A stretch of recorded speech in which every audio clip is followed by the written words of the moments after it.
I love the song, but the Thank music video at the 49-second mark, I just had to turn my head. You know what? That I'll admit that was a little awkward, especially when you're in a room with like 20 people. And, it's funny because anytime you have to do something like that, it's a little bit of a steamy scene. Well, I'm not really an actor, so it was a little awkward. So is this someone you know? And no, you're I dating? had no idea. No idea. Are there rehearsals for this? No.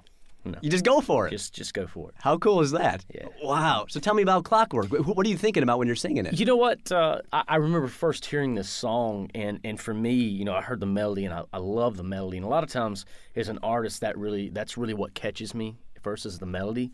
And I love the melody, and of course, as I listened to the lyrics, I felt like it's something that probably everybody's went through at some point in their life, and I felt like a lot of people could relate to it. I know I could. And, for me, I feel like also this song is a little bit of a, stretch. And it's a little different from what my fans were probably thinking, my next single, or, the sound of it will be, because it's a little, it's like I say, it stretches it a little bit, but I still feel like that, it's still right in that country vein. And because you got to, no matter how much you try to grow as an artist, you still got to stay and be true to yourself. And I did that. So what was it like being with the band Perry?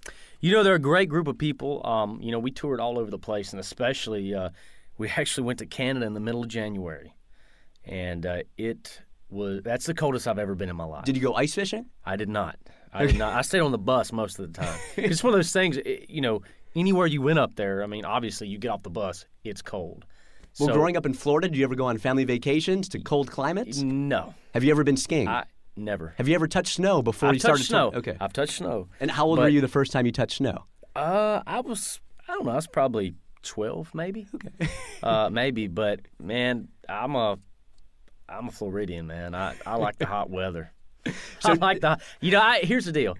When it's hot, I can get under a shade tree, get a glass of ice water, get away from the heat. Yeah. When it's cold, you can't get away from the cold unless you go inside. So do you have any pieces of Florida where you're at here in Nashville? Like, do you have a swimming pool where you live? Actually, I really don't. It's funny. I grew up on my grandparents' farm out there, and I've got pictures of that land and stuff out there, and like the old house I used to play in, because there was an old house that sat on that land that my grandpa grew up in, and of course it was dilapidated by the time I was growing up. But me and my cousin, man, we used to play in that house as kids, and actually now it's tore down. But I got those old pictures around the house, and that definitely takes me back home. Our listeners are loving Clockwork. Tell me more about the album. You're putting some finishing touches on it? Absolutely. I'm very, very excited about this third record. It doesn't seem like it. It just seems like yesterday I was recording my first album. And so time flies when you're having a great time out there. But, I'm really, really fired up about this record. I feel like that, Clockwork is a good representation of what this record's going to be. But there's also some very traditional country music on there as well. See the complete tour dates for Easton Corbin, EastonCorbinFans.com. Looking forward to seeing you on the road this summer. Easton Corbin, thank you so much for being on Taste of Country Nights. Absolutely.